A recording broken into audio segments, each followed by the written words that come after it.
Hello friends, welcome to doctor Ayurveda. और आज हम इस वीडियो में बात करेंगे अश्मरी रोग के बारे में। अश्मरी रोग जिसे आजकल लोग पथरी के नाम से भी जानते हैं और आधुनिक चिकित्सा में इसे कैलकुलस के नाम से भी जाना जाता है। इसी के बारे में आज बात करेंगे। पथरी के प्रकार की बात की जाए तो पथरी 4 प्रकार की होती हैं। नंबर 1, रेनाल कैलकुलस अथवा किडनी स्टोन।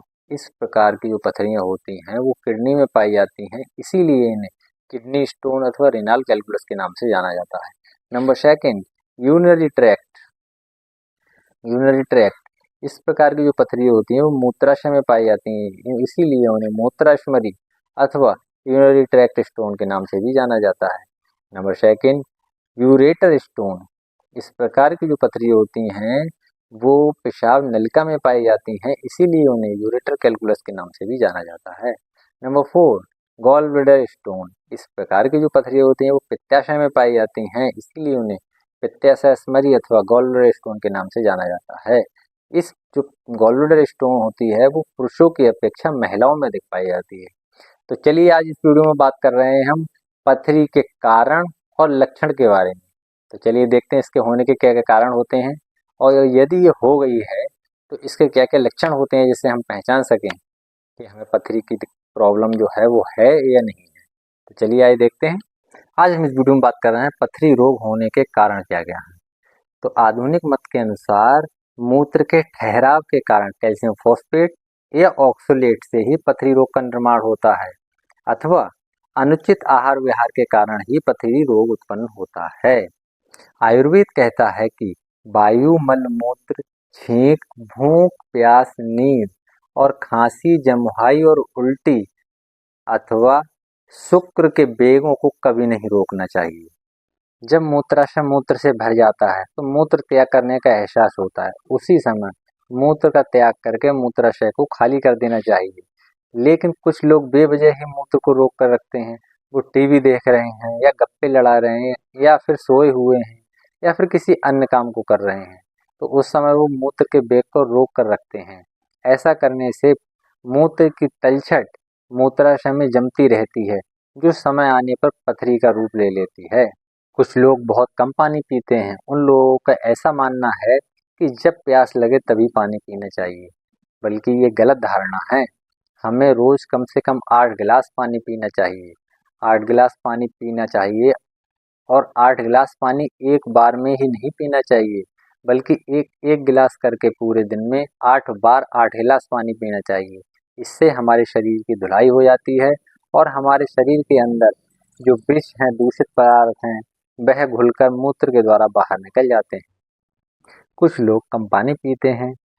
कम पानी पीने के कारण उनके गुर्दे में यूरिक अम्ल जो है वो ठीक से घुलकर बाहर नहीं निकल पाता है, अर्थात यूरिक अम्ल वहीं जमा होता रहता है। यही यूरिक अम्ल आगे चलकर सूख कर पथरी का रूप ले लेता है। कुछ लोगों का यह मत है कि शरीर में विटामिन ए और विटामिन सी की कमी के कारण भी पथरी बन जाती है।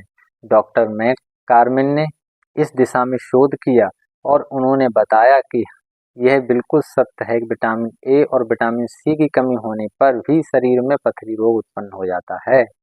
कुछ लोगों में यह रोग वंशागत रूप में भी देखने को मिला है। शायद यह रोग उनके दूषित खान पान की वजह से भी हो सकता है। तो ये थे पथरी होने के मुख्य कारण। अब जानते हैं हम पथरी अगर हो गई है तो उसकी पहचान कैसे कर सकते हैं, अर्थात पथरी के कुछ मुख्य लक्षणों के बारे में जानकारी लेते हैं।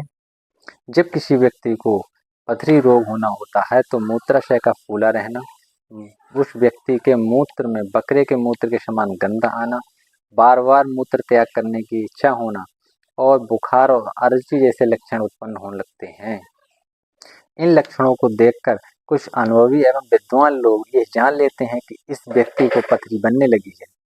जब किसी व्यक्ति को पथरी रोग हो जाता है तो मूत्र मार्ग में पथरी के आ जाने से धारा टूट टूट कर आने लगती है। मूत्र का साफ ना आना या मेहनत करने पर मूत्र को जोर लगाकर करने से अत्यधिक पीड़ा होती है और कभी कभी मूत्र करने पर मूत्र के साथ खून भी आने लगता है। भूख तथा प्यास नहीं लगती है, बुखार और अरुचि उत्पन्न हो जाती है, अधिक गुस्सा आने लगता है, कब्ज बनने लगती है, पीठ और कमर में दर्द होना, कभी कभी पथरी हिलने डुलने से मूत्र के साथ खून भी आने लगता है और सेक्स की इच्छा करने पर भी यौवन अंगों में उत्तेजना नहीं आती है। तो आज हमने इस वीडियो में बात करी है पथरी के कारण और लक्षणों के बारे में, और अगले एपिसोड में मैं बात करूंगा पथरी के उपचार के बारे में। उस उपचार में मैं आपके लिए एक ऐसा पेटेंट फार्मूला लेकर आऊंगा जिससे पूरी तरीके से पथरी नष्ट हो जाए, और एक ऐसा उपाय बताऊंगा जिससे भविष्य में कभी भी पथरी की प्रॉब्लम ना हो आपके लिए। तो चलिए मिलते हैं नेक्स्ट वीडियो में। यदि मेरे द्वारा दी गई जानकारी से आप संतुष्ट हैं और बीमारियों और उनके उपचार के बारे में जानना चाहते हैं तो subscribe my YouTube channel and follow me.